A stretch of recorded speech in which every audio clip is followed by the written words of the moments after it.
Hello everyone and welcome to the Finance and Risk Corner. In this video we'll look at earnings per share, understand how we calculate basic and diluted earnings per share based on whether the company has a simple or complex capital structure. So let us first define earnings per share.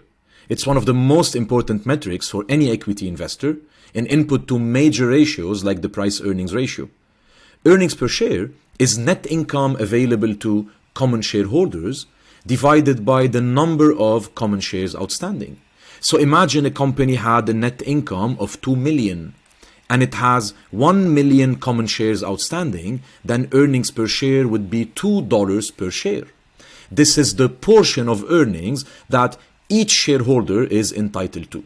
If you own one share of that company, then you are entitled to $2 of earnings. Of course, this earnings might not be distributed. A portion of it could be distributed. We call those dividends, and the remaining would be reinvested in the company under the form of retained earnings. Earnings per share is so important that all accounting standards like IFRS or US GAAP require companies to present their earnings per share on their income statement and also detail the procedure to calculate them both for simple and complex capital structures. In our context, a capital structure for a company is the equity and debt that this company has. So equity in the form of common stocks or common shares, also called ordinary shares, you can use those terms interchangeably. Debt being bonds issued by the company or debt taken in any other possible form. So a simple capital structure is one where no instruments exist that could be converted to common shares. So back to my basic example, the 1 million common shares outstanding cannot actually increase because someone, a holder of a convertible bond, for example, decided to convert their bond into common stocks. A simple capital structure is simply one where no instrument can actually be converted to common stocks. So those common stocks, the 1 million shares that the company has issued, can only increase or decrease if the company issues new shares, buys back shares, engages in splits or reverse splits, or pays a stock dividend. They cannot increase because an investor decided to convert any instrument to common shares because simply those instruments do not exist in a simple capital structure. In a complex capital structure, that's where the distinction lies. You have an instrument, one or many, that could be converted to common stocks. Think convertible bonds. The holder of a convertible bond could decide to actually convert the bond into common shares. And if they do that, then the number of common shares outstanding will actually increase. Of course, net income might increase because by converting the convertible bond, the company would no longer have to pay interest. But sometimes, more often than not, the increase in net income will be less than the increase in the number of shares outstanding, so earnings per share would drop. A complex capital structure, one more time, is one where there exist instruments that could be converted to common stocks. And if those instruments are converted to common stocks, they could simply lower or decrease earnings per share. And this is what we will see with examples. Any company that has a complex capital structure must calculate and publish basic earnings per share and diluted earnings per share, with the difference being that basic earnings per share is calculated for a simple capital structure, while diluted earnings per share is calculated for a complex capital structure where we assume that any instrument that can be converted into common stocks will be converted. The distinction is really fundamental because shareholders have the right to know that some instruments could be converted to common stocks, resulting in a dilution of EPS, which means that EPS would fall, and this is always a bad news for equity investors. So to calculate basic EPS, we need both net income available to shareholders and the total number of shares outstanding. Now you might think that the formula is as easy as calculating or dividing net income by the actual number of shares outstanding. The reality is very different. The denominator must use the weighted average number of shares outstanding. This is because on January 1 of a given year, you could have 1 million shares, and then during the year, some shares were issued, some shares were repurchased, stock dividends were paid, or splits or reverse splits actually happened. So the number of shares was not actually fixed. Even though the number of shares was 1 million when we started the year, at the end of the year, it could be a different number. So when calculating earnings per share, we need to use in the denominator the weighted average number of shares outstanding. And an example will make it clearer. So assume a company started the year with 1 million shares outstanding. On April 15, it did a 2-for-1 stock split. A 2-for-1 stock split is simply when each old stock is exchanged against 2 new stocks. It doesn't really change the market cap of any company. It doesn't change the total value of a company. It's as if you have $100 bills and I told you, give me all those $100 bills, and for each bill, I'm going to give you 2 $50 bills. At the end of the day, your level of wealth is the same, except that when a company engages in a 2-for-1 stock split, the price of the company's share is reduced by half, because for the 1 million shares you initially have, you now have 2 million shares. So in a 2-for-1 stock split, you have 1 million shares that are now created because the original 1 million are now exchanged into 2 million new shares. Of course, each new share is worth half one original share. Yet, you now have 2 million shares. Now, on June 30, the company issued 100,000 new shares. On September 30, the company paid a 10% stock dividend. A stock dividend is a dividend that is not paid in cash, but rather paid in the form of stocks. So a 10% dividend would go like this.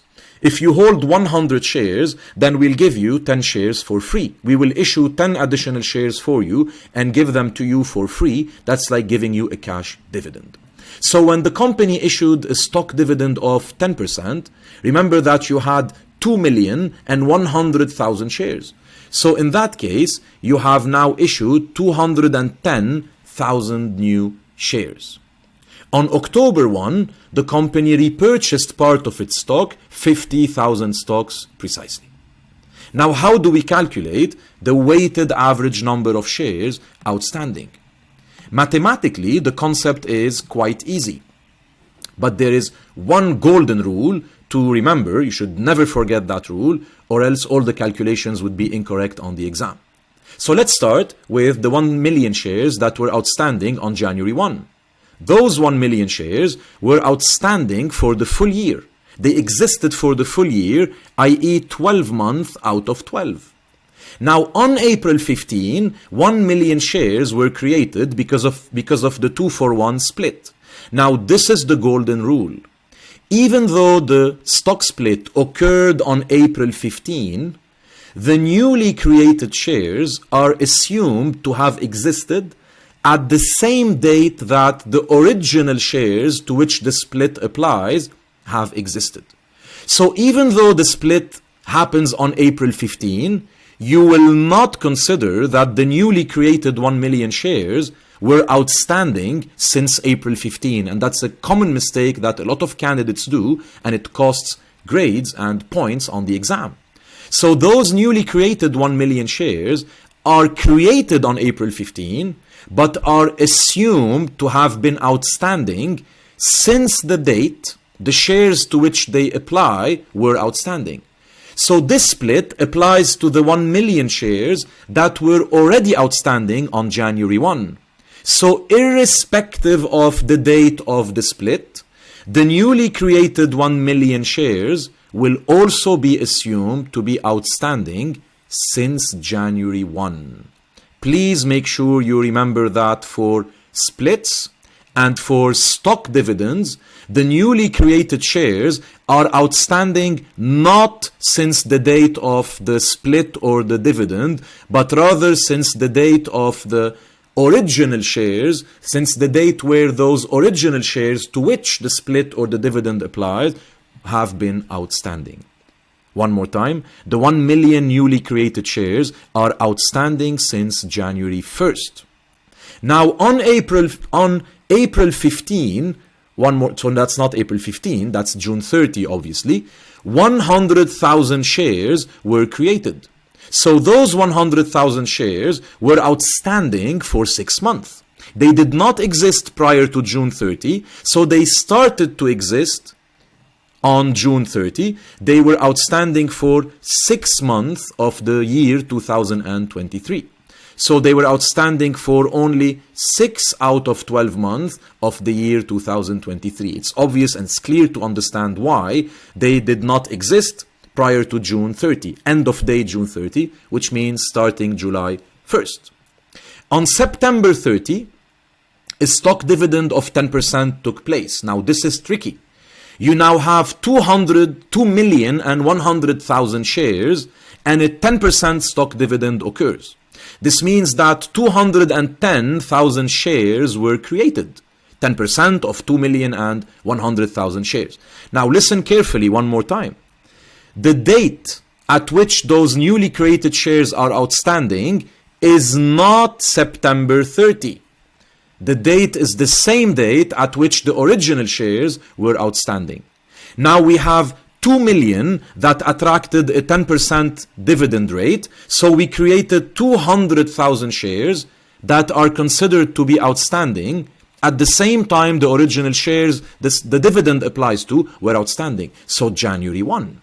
So those 200,000 shares, 10% of 2 million, were outstanding since January 1, because that's also the date the 2 million shares to which the stock dividend applies were also outstanding. Now you also have the 500 or the 100,000 shares that were issued on June 30. There is also a 10% dividend on those, so 10,000 shares were created. And again, they are not outstanding since September 30, which is the date of the stock dividend. They are outstanding since June 30, because that's the date of the 100 shares to which the stock dividend applies. So you have 100,000 shares that are only outstanding for 6 months out of 12. And of course, the 200,000 shares that are outstanding for the full year. And finally, on October 1st, the company repurchases 50,000 shares.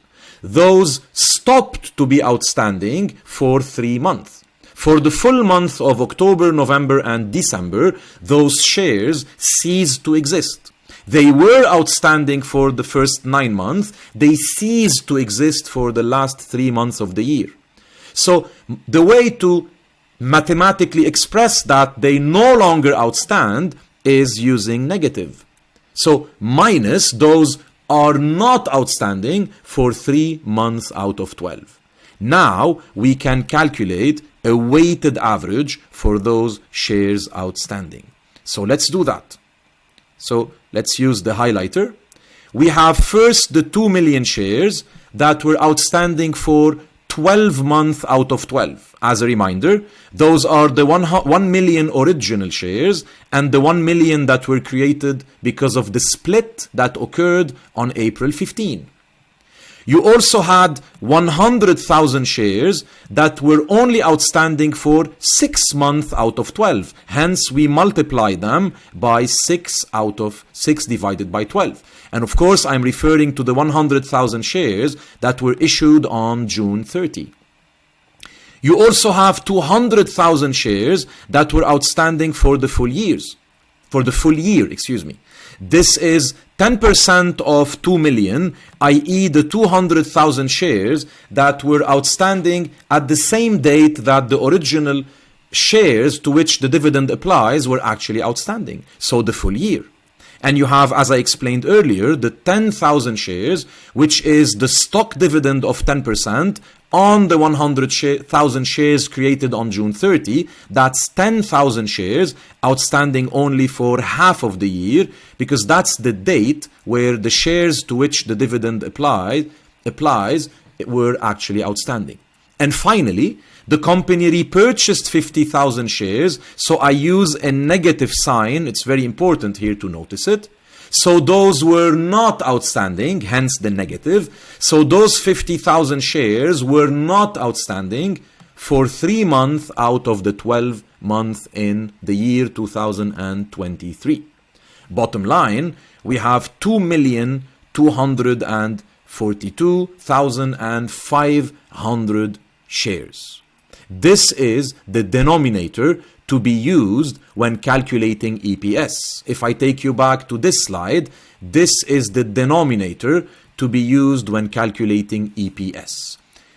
Probably the most important thing to remember here is the fact that for splits, reverse splits, and dividends, the outstanding date is not the date of the split, reverse split, or dividend, or stock dividend. The date always refers to the date of the shares to which those splits, reverse splits, and dividends, stock dividends one more time, would actually apply.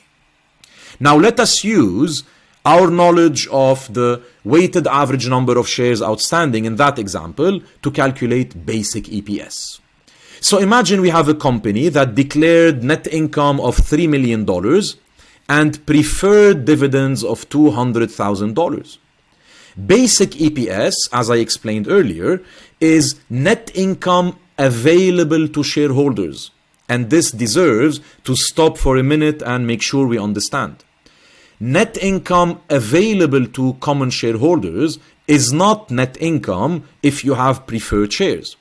Because as you are all aware, when you calculate net income, you need sales, you need cost of goods sold, you need general expenses, you have interest expenses, you have taxes, you have also, of course, depreciation, etc. And then you get to earnings before tax, and then the company is taxed, you get net income. This net income amount, in practice, is not yet available to all common shareholders. Because if the company has preferred shares in its capital structure, it must pay dividends on those preferred shares based, of course, on the conditions agreed on between the company and preferred shareholders. But if in our case we have preferred dividends of $200,000, the key is to recognize that those $200,000 are never a part of net income. So they do not figure in the long list that lead us to net income, which means that they were not factored in yet. They were not yet removed anywhere because they are not expenses, they are not depreciation, not interest expenses, nor taxes. So when you see net income of $3 million, understand that any preferred dividend or any ordinary dividend, by the way, is not yet factored in and has not yet reduced net income. Those preferred dividends are paid after net income is calculated. So if we have a net income of $3 million, that's not the amount of money we could distribute in dividends to common shareholders, because first, as the name implies, we need to pay preferred shareholders. We need to pay them a preferred dividend. Now, if this preferred dividend is $200,000, then we need to pay $200,000 from those $3 million, and obviously, the money the income that is now available to common shareholders is the difference, which is $2.8 million. Now, dividing this income available to shareholders by the weighted average number of common shares outstanding, which we calculated on this slide, we get a basic EPS of $1.25 per share. Each investor knows that for every share they hold, they are entitled to $1.25 of earnings. Of course, as I said, this EPS is an input to PE ratios, to valuation models. It's a fundamental and very important metric for any equity investor. This is the calculation of basic EPS. It is for companies with simple capital structures. Nothing in my given said that any instrument existed where the holder of that instrument can actually convert it to common shares. So basic EPS is used when companies have simple capital structure or when companies have complex capital structure, but none of the potentially convertible instruments is actually dilutive. And this is what we will see next. Diluted EPS is something that any company with any complex capital structure must report on its income statement. Diluted EPS is always lower than basic EPS. At best, diluted EPS can be equal to basic EPS, at which point basic is diluted. But when we calculate diluted EPS, it is always lower than basic EPS. If it's not lower, then we don't report it. Then diluted EPS is equal to basic EPS, and we don't say that the conversion of instruments is actually beneficial to shareholders and it would increase EPS. We don't say that out of conservatism.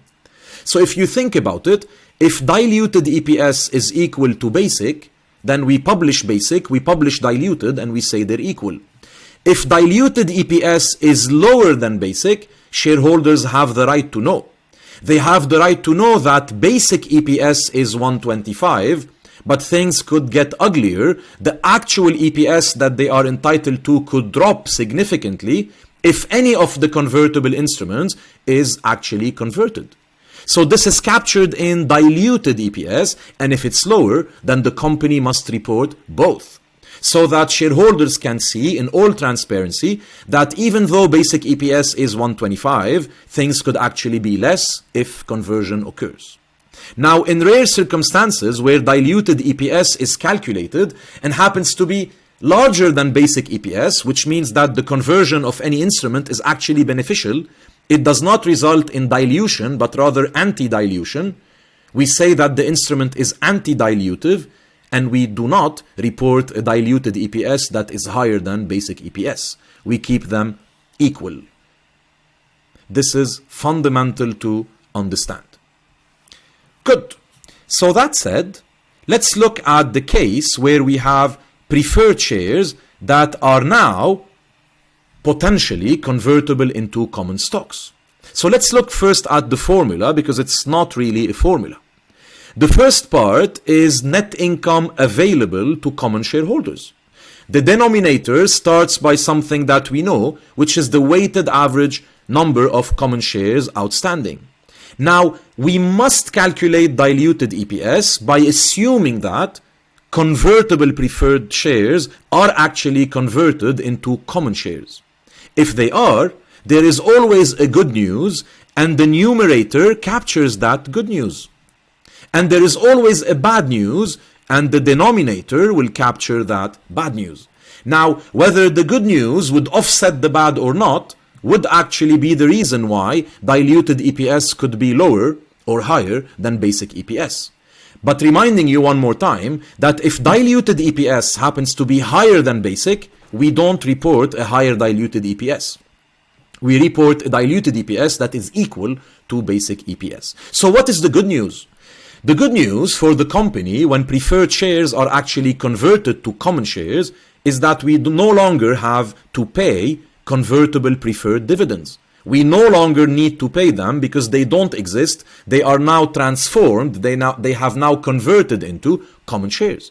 So any convertible preferred dividend that would have to be paid would actually no longer need to be paid, and it's added back to the income available to common shareholders. Hence the plus, it is added back because we no longer need to pay them. Those are no longer preferred shares. They were just converted to common shares. Do remember that we are taking an assumption that anything that can be converted will be converted. Doesn't mean that in real life it will be. But we must take that assumption, calculate diluted EPS, and then show it, so that common shareholders understand what might go wrong if things are actually, or if instruments are actually converted. Now that's the good news. You no longer need to pay convertible preferred dividends. The numerator captures that good news. Now the bad news is when those preferred shares are converted to common stocks, you have more common stocks that are issued. The denominator inflates, and mathematically speaking, the fraction will be reduced. So EPS will go down because you now have a larger number of common shares over which you are dividing your net income available to common shareholders. So the second part of the formula here captures the newly created common shares that are issued upon conversion of the preferred shares. And that's a bad news because the good news, guys, would always be that EPS will go up. Now the numerator increasing because you no longer have to pay preferred dividends is a good news. It gets EPS up. But more shares being issued to satisfy the conversion request of preferred shareholders is a bad news because it increases the denominator, and of course when the denominator increases, EPS would actually fall. Let's take a numerical example. So we have the same company which declared net income of $3 million. It had preferred dividends of $200,000 and 2,242,500 shares outstanding. We calculated this previously. The company has 5,000 preferred shares that are actually convertible. It pays $40 per share on those 5,000 shares, which means $200,000. By the way, in my example, those are the same $200,000 we referred to above, which are the preferred dividends. In reality, guys, it's not always the case that the 5,000 preferred shares are all convertible. The company could have issued 5,000 preferred shares, only 2,000 of which are convertible and 3,000 are not. So this would only consider the ones that are convertible. Each convertible preferred share can be converted into 100 common shares. Remember that basic EPS is 125. Let's calculate diluted EPS. We have 3 million minus 200,000, which is the net income available to common shareholders. The good news, if those convertible preferred shares are converted, is that we no longer have to pay those $200,000, hence we add them back, we cancel them. The numerator inflates, and this is something good. But typically the net news is negative. Because if those preferred shareholders decide to convert, we need to issue 500,000 new shares for them. Remember, they hold 5,000 preferred shares. Each of those preferred shares can be converted into 100 common shares. So 500,000 new shares. Remember, this was our bad news. Now, calculating diluted EPS gives me a $1.09 per share. Since diluted EPS is lower than EPS, we must publish diluted EPS. We must say that the convertible preferred shares are dilutive, meaning that dilutive simply means if converted, they dilute EPS. Of course, those preferred shares are not converted yet. Still, the company must publish diluted and basic to simply show the common shareholder in all transparency that today basic EPS is 125. However, if all preferred shareholders decide to convert their preferred shares to common, then please, you as a common shareholder, be aware that your EPS would automatically fall to 1.09. In the case where diluted EPS would have resulted in a value higher than 125, then we would not publish a dilutive EPS that is higher than basic, and we would say that the convertible bonds are anti-dilutive. Now, how can I know beforehand whether the instrument is dilutive or anti-dilutive? You don't need on the exam to calculate diluted EPS, ensure that it is below 125 to conclude that the convertible preferred are dilutive. You can go the other way. You can first check whether the convertible preferred are dilutive. If they are, you calculate diluted EPS. If they're not, you say that diluted EPS is equal to basic. It is important on the exam because you might have 3 different instruments that could be convertible. You need to check for each one on its own whether it's dilutive or not before calculating diluted EPS. Or else you might have a diluted EPS below basic and you won't see that one of the 3 instruments is actually anti-dilutive, shouldn't have been in the formula, and diluted EPS would have actually been even lower than what you obtained. So how can I test for dilution before calculating diluted EPS? Very easy. Just isolate the numerator and the denominator changes that happen because of conversion. So when those preferred shares are converted, let me use the highlighter again, $200,000 are added to net income. This is the cash flow that is received if the instrument is converted. In this case, it's not received, it's actually saved. I'm not going to pay them. Now, what is the denominator impact of the convertible bonds? Again, isolate only on the numerator and denominator the impact of the conversion and test it. So the denominator is the creation of 500,000 shares. The numerator is the savings of $200,000 because you no longer need to pay those convertible preferred dividends. The ratio is 0.4. As long as this ratio is below basic EPS, you know for a fact that those instruments are dilutive. And hence, you must calculate diluted EPS and you must include them in diluted EPS. In case where this ratio was higher than 125, you could immediately conclude that the convertible preferred bond are not dilutive. Know that if you were going to calculate diluted EPS, you should not assume that they are converted. Another case could be that you have issued as a company convertible bonds. So those are bonds that could be converted by bondholders, into common stocks. You need to do exactly to follow the same logic. When those convertible bonds are actually converted into stocks, there is a good news. You no longer have to pay interest expense on those bonds. So you add back interest expense, but you do that at an after-tax basis. And in a previous video, I have explained why we do that. I'm going to explain it again in case this is the first time you watch one of the videos here. The bad news, of course, is the fact that when those convertible bonds are actually converted, stocks must be created in satisfaction of this conversion request. So let's take an example. Please note that in this example, the preferred shares are not convertible. But you could have a case on the exam where both the preferred shares and the bonds are convertible. Then you need to do whatever I did earlier. I'm going to take this example in a second. So the company declared net income of 3 million, paid preferred dividends of 200K, same number of weighted average shares outstanding. The company has issued convertible bonds at par, $250,000. It pays 10% interest on those. The tax rate is 30, but they can be convertible anytime into 200,000 common shares. First, let's assume that they are converted. If they are converted, you will no longer need to pay 10% times 250, which is $25,000 a year. Of course, the actual savings is not $25,000, it's less, it's 25 times 1 minus the tax rate. I'll explain why in seconds. This is the good news, which is added to the numerator.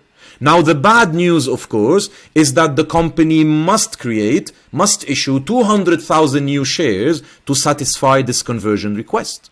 So the denominator inflates and the EPS, diluted EPS, turns out to be 1.15, which is less than basic EPS. We need to publish both basic and diluted, and we say that the convertible bonds are dilutive. Exactly as I did before, I could have tested whether to include the convertible bond in the diluted EPS or not without having to calculate it and confirm that it's lower than basic. As I said earlier, isolate on the numerator the cash flows that actually occur or are saved because of the conversion. In our case, it's the interest that is no longer paid. And isolate on the denominator the newly created shares in satisfaction of conversion. The ratio is 0.0875. You can compare directly this ratio to basic EPS and conclude that convertible bonds are dilutive because that ratio is lower than 125. Look at the chain of reasoning. Since convertible bonds are dilutive, they must be included in the calculation of diluted EPS. If this number here happened to be higher than 1.25, I would have concluded that convertible bonds are not dilutive. So when I calculate diluted EPS, I will not assume that they were converted. So those will not exist in my formula. Now, what happens if you have both convertible bonds and convertible debt? Then the difference would be that you would also need to add to the numerator the preferred dividends that you no longer have to pay, exactly like I did earlier. So you would need to add the preferred dividends that no longer have to be paid, and in the denominator, you need to add the new common shares that need to be issued in satisfaction of the conversion of the preferred dividends. So the formula would embed both impacts, impact of the conversion of preferred shares, like we did in this previous formula, and the impact of convertible bond. Because of the preferred shares, you need to add the convertible preferred and the new created shares. And because of the convertible bonds, you need to add interest expense and shares that are created in satisfaction of the conversion. Easy, simple, and straightforward. This is how we treat convertible bonds. Now, why do we add back after-tax expense and not interest expense and not interest expense? Why in the numerator couldn't I just add the 25? By not having to pay interest, I would have saved $25,000. Why is it that I must add back 25 multiplied by 1 minus the tax rate? It is because, and again I've explained it in a different video, but in case you have not watched this already, it is because if you have no interest to pay, your actual saving is not the full amount of interest, because interest is tax deductible. So let's take an example similar to the one I took in the previous video that I referred to. Imagine companies A and B that are similar, that are alike in everything, except that A has interest expense of 100, while B has no interest expense. And I'll prove and demonstrate that the savings that A or that B will have versus A is not 100, is 100 times 1 minus T, which is the tax rate. So in my example, to make things easier, the tax rate will be assumed to be 50%. So both companies, imagine, have $1,000 in sales, right? Sales. Both companies have COGS of 400. Both companies have general expenses, let's say, of 100. So both companies have EBITs, earnings before interest and tax, of 500. Now we factor in interest expense. A has an interest expense of 100, B has an interest expense of 0. So earnings before taxes for A is 400, earnings before tax for B is 500. Now the tax rate is 50%. So A will see a tax of 200 for a net income of 200.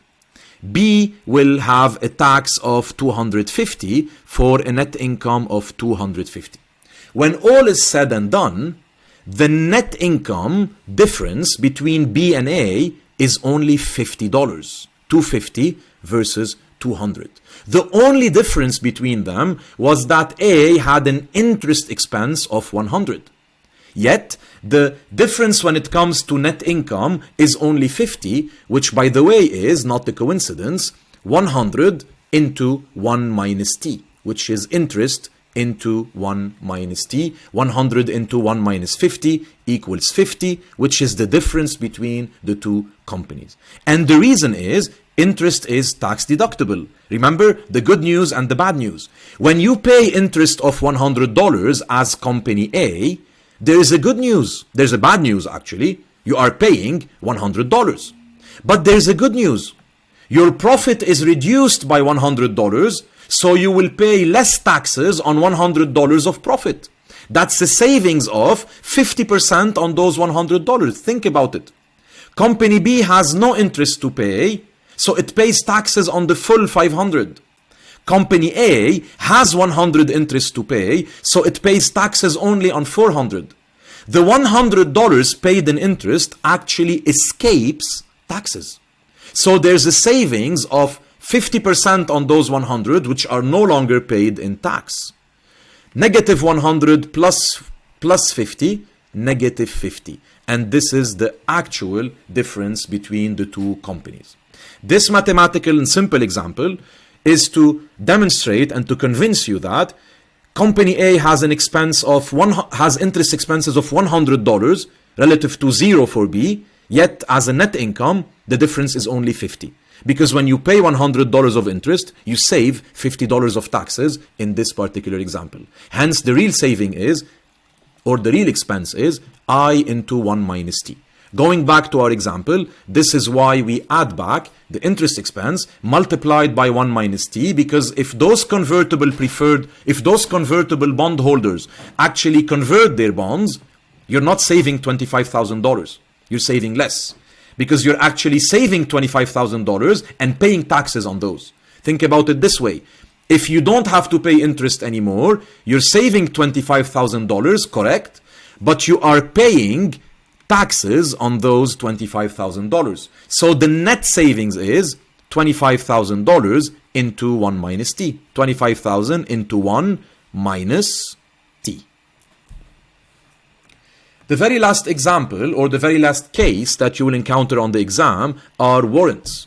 So warrants are like call options on the stock. They allow the holder of the warrant to buy the stock for an exercise price X when the stock is worth something else. So as a quick example, imagine you have an option or a warrant to buy stock ABC at an exercise price of 10. You can decide to buy the stock, you can decide to exercise that option and buy the stock for $10. Now, when might you do that? Of course, if the stock has a price higher than 10.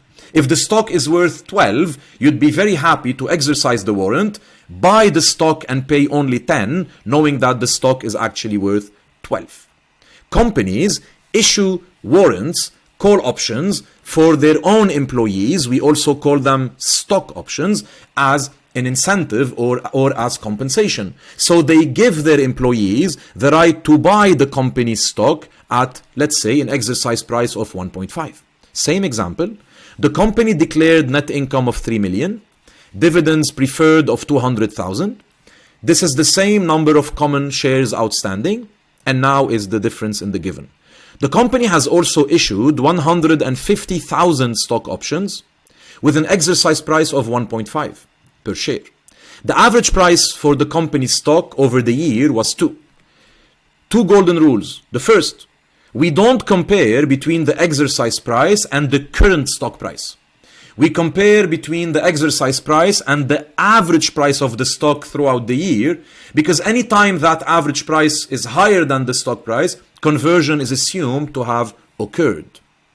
Now, the good news is that it's easier for warrants than it is for convertible bonds and preferreds. Why? Because warrants are always dilutive. There is absolutely no need to test for dilution. When warrants are exercised, you're saving nothing. There is no interest that you no longer have to pay. There is no dividend that you no longer have to pay. So you're saving nothing on net income. The numerator is not impacted, while the denominator is definitely impacted, because those employees or those investors who decided to exercise their warrants will now come and buy stock from the company. So the company has to issue stocks for those individuals. Now, of course, we need to do what the exam does and follow the treasury stock method. It's an assumption. It's the assumption that when investors exercise their warrants, the money, the proceeds that flows in for the company will actually be used to buy back shares to minimize dilution. An example will make things easy. So the exercise price is 1.5. The average stock price was 2. We assume that conversion should have occurred. So 150,000 shares should have been bought at 1.5, knowing that the share is worth 2 on average. Now listen carefully. When those 150,000 stock options are exercised, it means that the holders of those options have the right to buy 150,000 stocks, at a price of 1.5. So if they do that, they will go to the company, pay $1.5 per share, and the company will issue those 150,000 stocks. The company will have an inflow of $225,000. That is 1.5 per share times 150,000 shares. Do not be confused. You might ask yourself, why aren't those 225 part of the numerator? They're not. They're not net income. Those are financing cash flows, not operating cash flows. Those are simply proceeds from issuing shares. There is no profit. It's not an operation when a company issues shares. The money collected is not in earnings. It's not like buying and selling products and making money because of the margin, right? This is simply financing cash flow. So the 225,000 are not part of the numerator. The company will collect $225,000 and issue 150,000 shares. Now listen, the treasury stock method assumes that the company, of course, being very unhappy that it had to issue new shares, will use those $225,000 to buy back its own shares in the market as much as possible. And what is the price of the, on average, of the share? 2. So the company will use those $225,000 to buy back as much as possible from its own shares, at $2 per share.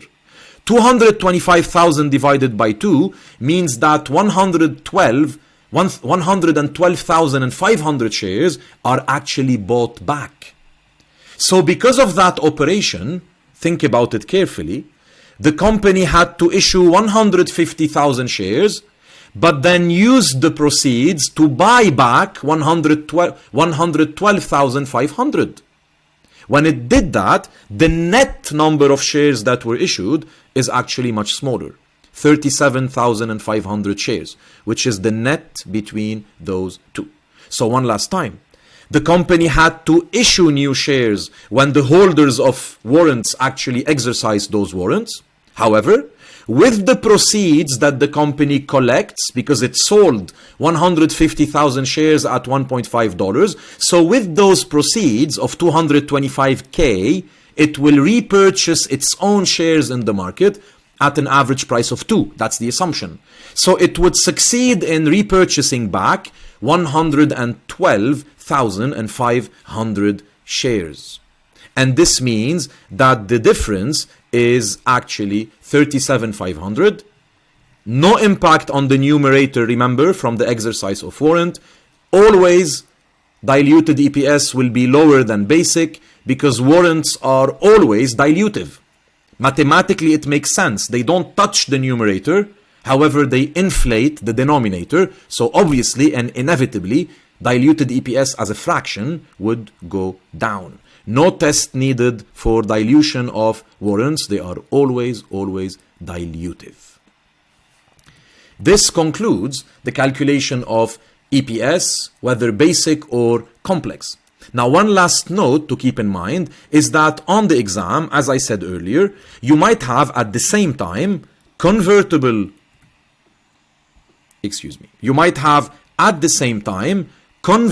bonds, convertible preferred shares, right? And warrants. So the formula would be quite long, but it's easy.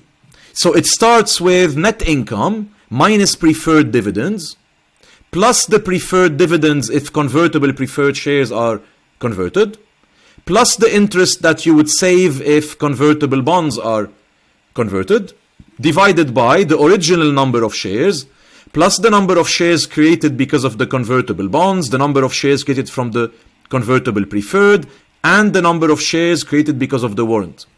You cannot on the exam start by applying this formula because you might get 1.14, it is below 125, and say that this is my diluted EPS.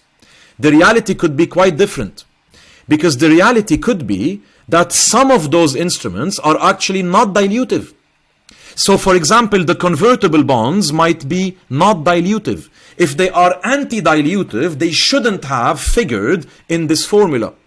You won't know it because when you see a diluted EPS that is below basic, you won't know whether each is actually dilutive or some of them are and some of them are not, because the end result is lower than 125. You won't know which one is actually influencing or impacting this 1.14. You must test them one by one. So you must take the preferred dividends and test them alone. If they are dilutive, include them in this formula. You must take the convertible bonds, test them. If they are dilutive, include it in the formula. No need to test warrants because they are always dilutive. Once you have tested which ones are dilutive, only the ones that are dilutive will be allowed in this long formula for diluted EPS to make sure that your answer is correct. So look for this common trap on the exam because you might fall into it if you don't recognize that you need to test them individually. That's it for EPS. Thank you and see you soon in a new video.